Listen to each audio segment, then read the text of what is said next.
The Janitor Who Corrected History.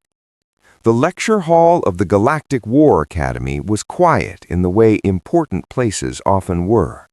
Rows of young cadets sat still, their eyes fixed on the glowing hologram floating above the center platform. Stars, weapon paths, and red warning lines formed the shape of a space station under attack. Professor Zelthor stood tall beside it, his long fingers moving through the air as he adjusted the image with practiced ease.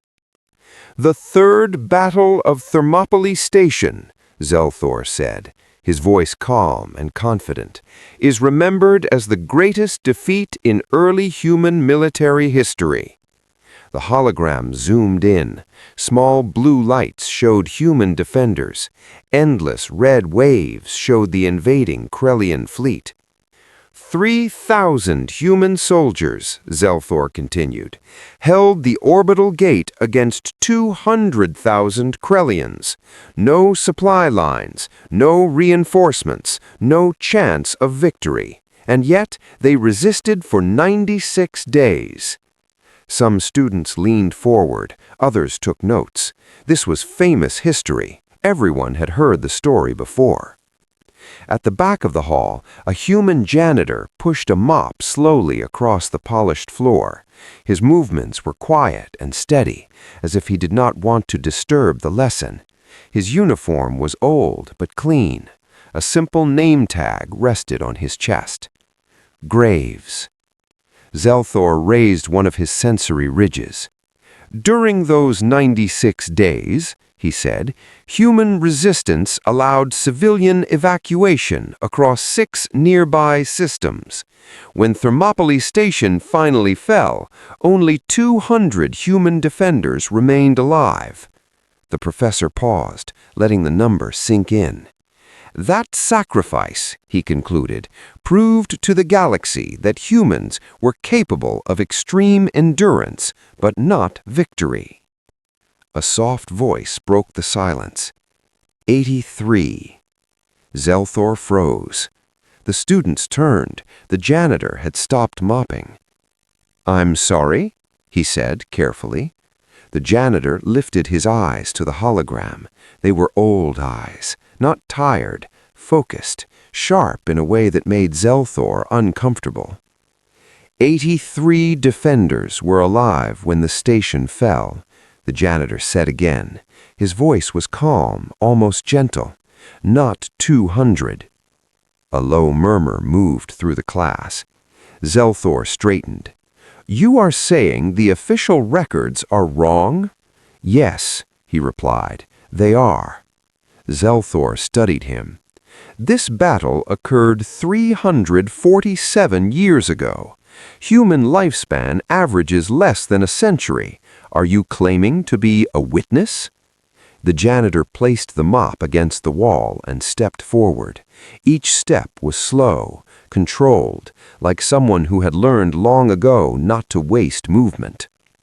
"My name is Graves, no first name anymore. I was 27 years old when Thermopylae Station was besieged." Alien students exchanged shocked glances. "That would make you over 4 centuries old," one of them said sharply. "That is impossible." "Normally, yes," Graves said. Zelthor felt a strange tension build in the room. He activated a closer hologram view of the human. Scars crossed Graves' hands. Thin, pale lines marked his neck. The posture was wrong for a cleaner, too balanced, too ready. "What do you mean, normally?" Zelthor asked. "Krellian weapons," Graves replied. "Late in the siege, they used temporal displacement cannons. Some of us didn't die. We became unstuck in time." The room was silent now. Aging slowed. Pain didn't. Zelthor swallowed. "And you expect us to believe you fought in the most studied battle in galactic history?" Graves looked at the hologram again. The station glowed, clean and perfect, untouched by fire. "It didn't feel legendary," he said quietly. "It felt like hell." He raised a hand and pointed. "The western gate, that was my post." Zelthor's sensory organs tightened. "Your records show that gate fell on day 74. Graves shook his head. "No, it held until the last evacuation ship jumped. Day 96. 48 soldiers defended it at the start." He paused. 9 were alive at the end. The class could barely breathe. "You're saying," said Zelthor slowly, "that you held the western gate for 3 months against impossible odds." "Yes. And you survived." Graves met his gaze. "I was the last one left." The hologram hummed softly above them. For the first time in centuries, the story of Thermopylae Station felt unfinished. The day the gate was meant to fall. The classroom felt smaller after Graves spoke. No one asked questions. No one moved. Professor Zelthor slowly lowered the hologram's brightness, as if the station itself should not shine so proudly anymore. "You said you held the western gate," Zelthor said at last. "Then tell us how it began." Graves did not answer right away. His eyes stayed on the fading image, but his mind was somewhere else, far away, far back. "It began," he said quietly, "with a lie." The hologram changed. The clean station vanished. In its place appeared an earlier recording, Thermopylae Station before the siege. Bright lights, open corridors, civilian ships coming and going through the orbital gate like calm breaths. "High Command told us the Krellians were weeks away. They said reinforcements were already moving. They said the gate would never be tested." Some of the students leaned forward. "We believed them," Graves said, "because believing was easier than looking at the numbers." The hologram zoomed out. Red lights appeared at the edge of the system. Hundreds became thousands. Thousands became an endless wall. The Krellian fleet arrived 12 hours later. A sharp intake of breath rippled through the room. "They didn't fire at first. They just waited, watching us, letting us see how small we were." Zelthor adjusted the projection. The scale became clear. Thermopylae Station looked like a single bone thrown before a tidal wave. 3,000 soldiers, engineers, pilots, medics. Some had never fired a weapon before. We were not an army. We were people standing in the way. The first explosion echoed through the hologram. Outer defense rings collapsed in seconds. "Day 1, Graves said.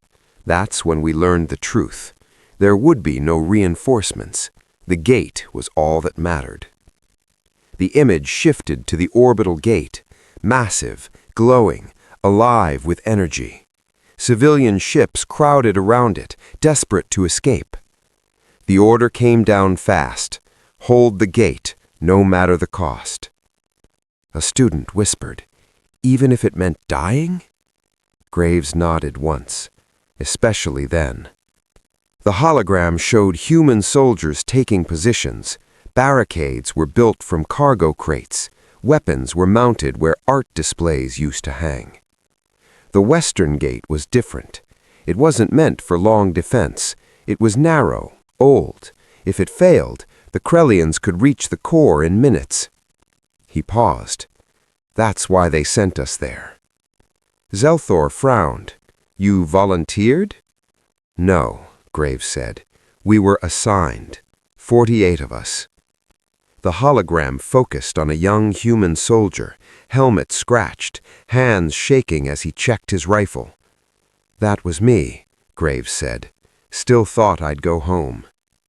The first Krellian assault began without warning. The hologram shook as energy fire poured through the corridor. They came in waves, not rushing, testing, learning. Human fire answered back, the corridor filled with smoke and sparks. By the end of the first hour, Graves said, we lost 7 soldiers. The students were silent. By the end of the first day, Graves said, we stopped using names. It hurt too much. The hologram showed the gate cycling open again and again. Civilian ships escaped, barely missing incoming fire. Every time that gate opened, Graves said, we knew more people were safe. And every time it closed, we knew the Krellians would come harder. Zelthor's voice was low. Why didn't you retreat to inner defenses? Because if we did, the gate would fall. And if the gate fell, the civilians would die. The hologram froze on a single image, a human soldier standing alone in a burning corridor, firing until the weapon overheated. And that, Graves said, was only the first day. The silence that followed felt heavier than any explosion. When time stopped hurting and started breaking. By the 20th day, Thermopylae Station no longer felt like a place people lived. It felt like something being slowly eaten from the inside.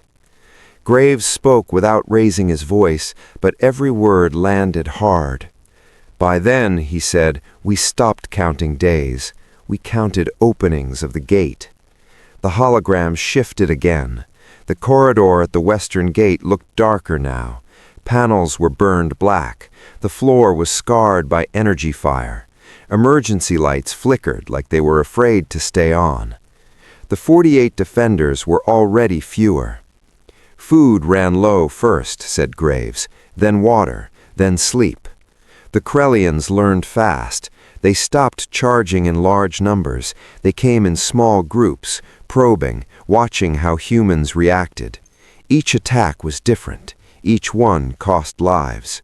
Humans adapt, said Graves, so they adapted too. Professor Zelthor noticed something strange in the hologram. Human bodies were positioned not just for defense, but to block angles, to shield the gate controls with their own bodies. You used yourselves as cover, Zelthor said quietly. Yes, said Graves. Metal breaks. People choose. The image jumped forward. Day 34. The gate opened again. A civilian ship escaped, its hull torn but alive. As the gate closed, the Krellians attacked immediately, faster than before. Energy weapons struck the corridor walls, melting steel like wax. One of our youngest soldiers went down that day. He was 19. He didn't scream. He just looked surprised. No one in the classroom moved. After that, said Graves, we stopped talking about after. The hologram showed Graves, young, bloodied, dragging a wounded soldier behind cover. His movements were sharp, precise, controlled by training and fear. Fear never left, said Graves, but it changed. It stopped being loud. Day 40. Oxygen levels dropped. Breathing hurt. Words became short. Orders became hand signals. On day 40, said Graves, the Krellians tried something new. The image paused as strange, shimmering weapons appeared on the enemy side. They did not fire energy. They bent the air. The first shot didn't kill anyone, said Graves. That's what scared us. The blast hit the far wall. The corridor twisted, like reality had blinked. A soldier walked forward, then backward, then forward again, like time forgot which way he was going. The classroom gasped. We pulled him back, said Graves. He was alive, but his hair had turned white in seconds. Zelthor whispered, temporal displacement. Yes, said Graves. We didn't know the word then. We just knew something was wrong. The Krellians fired again and again. Some soldiers died instantly. Others didn't die at all. They screamed, said Graves softly, not from pain, from confusion.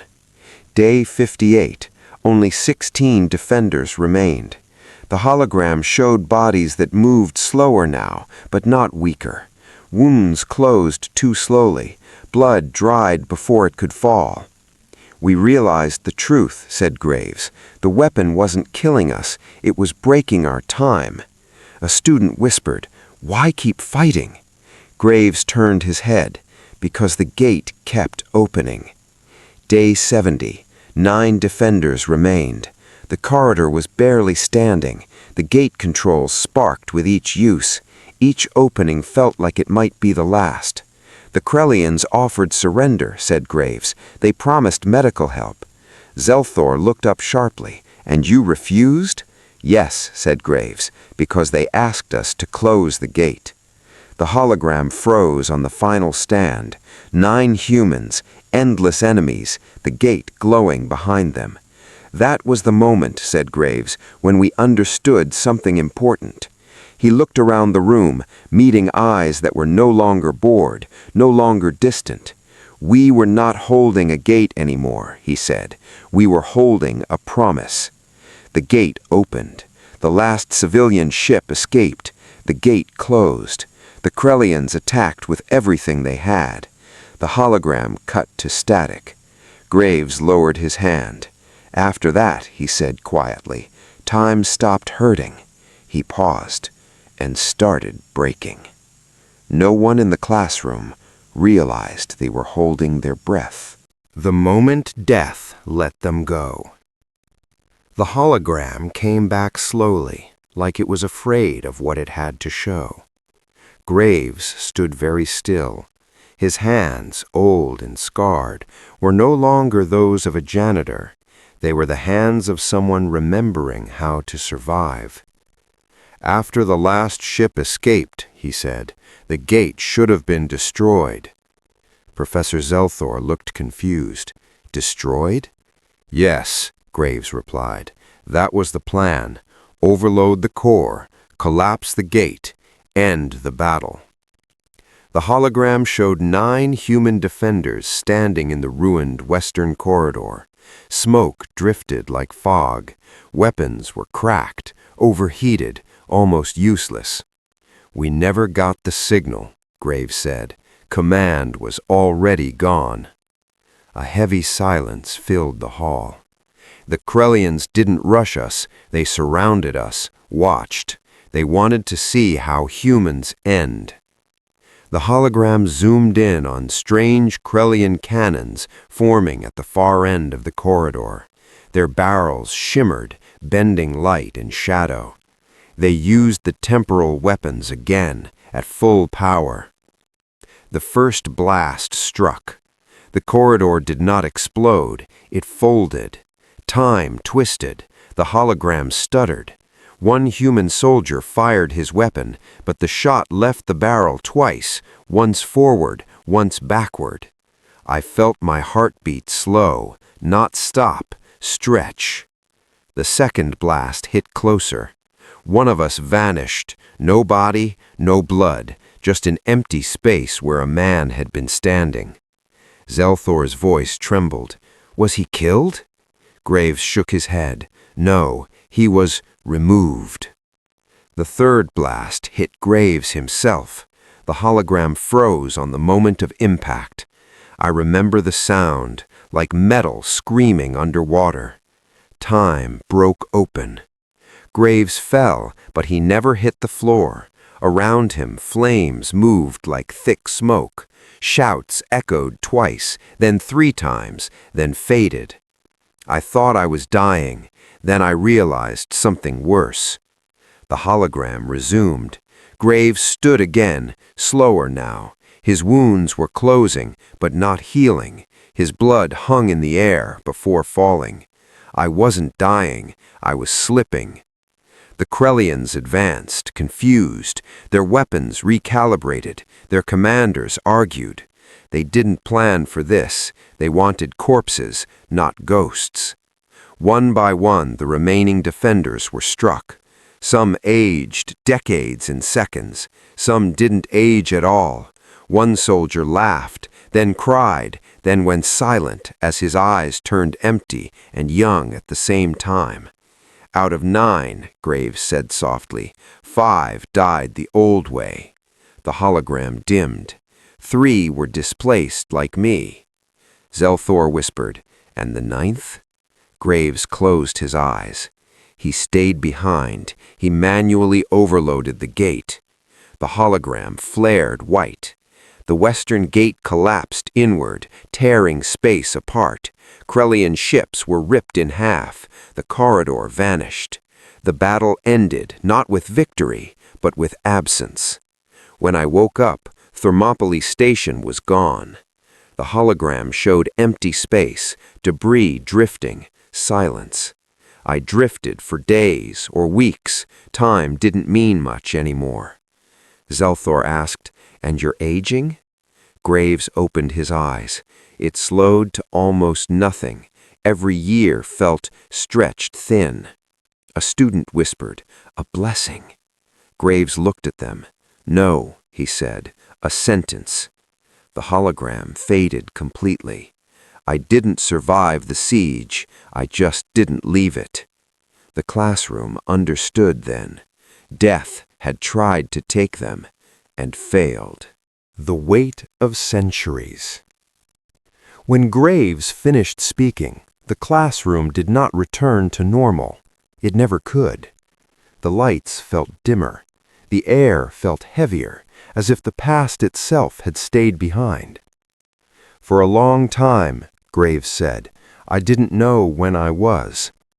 Professor Zelthor stood without interrupting. He sensed this part of the story was not about battle anymore. It was about survival after it. The hologram lit again, but this time it did not show weapons or gates. It showed drifting stars, planets moving slowly, civilizations rising and fading like waves. "After Thermopylae," Graves said, "I drifted through time the way others drift through space." The image showed Graves waking on a salvage ship. His face was young, but his eyes were old. "They thought I was a relic," Graves said, "a lucky survivor pulled from wreckage." He almost smiled. "I didn't correct them." The hologram shifted. Decades passed in seconds. Graves stood on different worlds, new flags, new languages, new wars. "I tried to speak at first," he said. "I told commanders what happened at Thermopylae. I warned them about temporal weapons." Zelthor's eyes narrowed. "Did they listen?" "No," Graves said. "They called me unstable or a myth." The hologram showed Graves leaving military buildings, ignored. "So I stopped talking," he continued. "I learned something important." The image focused on Graves watching young soldiers march. "History doesn't listen to witnesses," Graves said. "It listens to records." Centuries moved. The hologram showed humans growing stronger, their ships larger, their borders wider. "They studied Thermopylae," Graves said. "They taught it in academies like this one." The image returned to the lecture hall, another academy, another time. Graves stood in the back then, too, younger than he should have been, watching professors speak about his dead friends. "They turned us into numbers, into lessons." The room was silent. "So I stayed close," Graves continued. "I watched." He became many things: dock worker, maintenance tech, cleaner, always in places where history was told but never questioned. "People ignore janitors," Graves said. "That's their greatest mistake." Zelthor felt a chill. The hologram showed wars avoided, borders respected, Krellian fleets retreating when human ships appeared. They remembered Thermopylae, not as truth, as fear. A student whispered, "So the siege changed the galaxy?" "Yes," Graves replied, "but not how they think." The image shifted again. Graves stood alone on a quiet world, watching a sunrise that felt too short. "Time followed me, slowly, cruelly. Everyone he met aged. He did not. I buried friends," Graves said, "then their children, then their children's children." The hologram showed graves, real ones, marked with human names. That's when I understood the real cost, survival without an end. Finally, Zelthor spoke. "Then why speak now?" Graves looked at the Academy symbol on the wall. "Because the story is starting to change," he said. "They are calling Thermopylae a failure." The hologram showed revised texts, softer language, reduced sacrifice. They are forgetting why the gate mattered, forgetting what humans are willing to become when someone else needs time. He met Zelthor's gaze, and because I am running out of it. A student gasped, "You're dying?" Graves shook his head. "No, I'm stabilizing." The word felt heavier than death. "When that happens," Graves said, "I will age fast." The hologram dimmed. "I won't be here to correct history much longer," he said. Silence pressed in. "So today," Graves finished, "you don't just study Thermopylae." He straightened. "You decide whether it is remembered honestly." The past waited for their answer. Why the galaxy never tried again. The lecture hall stayed silent long after Graves finished speaking. Even the Academy system seemed unsure whether to resume their quiet hum. Professor Zelthor looked at the students, then back at the human who had carried centuries inside his bones. "You say the story is being changed," Zelthor said carefully. "That Thermopylae is being softened." "Yes," Graves replied. "Trimmed, polished, made comfortable." He reached into the pocket of his old uniform and removed a small metal object. It was dark, scarred, and heavy for its size. "This," he said, placing it on the platform, "is why they never tried again." Zelthor leaned closer. "What is it?" "A memory key, combat grade, locked to my neural signature." The student stirred. Memory keys were illegal in most systems, too dangerous, too real. "What does it contain?" Zelthor asked. Graves looked around the room one last time. "The Western Gate," he said, as it really was. Before anyone could object, he placed his hand on the platform. The room vanished. The students were no longer seated. They were standing in the ruined corridor. Heat pressed against their skin. Smoke burned their lungs. The air tasted of metal and fear. The gate loomed behind them, cracked, glowing, alive. Krellians advanced. The sound was unbearable. Weapons fired. Bodies fell. Time bent. Students screamed, but no sound came out. They felt it instead. Panic, pain, resolve. They felt hunger that twisted the stomach, exhaustion that blurred vision, fear that never left. Then something else. Choice. They felt it when a human soldier stepped forward to block a blast meant for the gate. They felt it when another dragged a wounded friend back into cover instead of retreating. They felt it when the gate opened and civilians escaped, again and again. They felt the moment the temporal weapon struck. Time slowed, stretched, tore. They felt the horror of not dying. They felt centuries pressing into seconds. They felt Graves, not as an old man, as a young one, bleeding, fighting, refusing to move. Then the final moment. The gate overload. White light. Silence. The lecture hall snapped back into place. Several students collapsed to their knees. One vomited. Another stared at their hands, shaking. Zelthor could not speak. "That," Graves said quietly, "is why the Krellians withdrew from human space for 300 years. Zelthor finally found his voice. "Your testimony will change the records." Graves shook his head. "No." He placed the memory key on the desk. "It will replace them." A long pause followed. "What will you do now?" Zelthor asked. Graves glanced at the mop resting against the wall. "I'll finish my shift. Someone has to clean up after history." One of the students whispered, "What should we remember?" Graves stopped at the doorway. "Remember this," he said.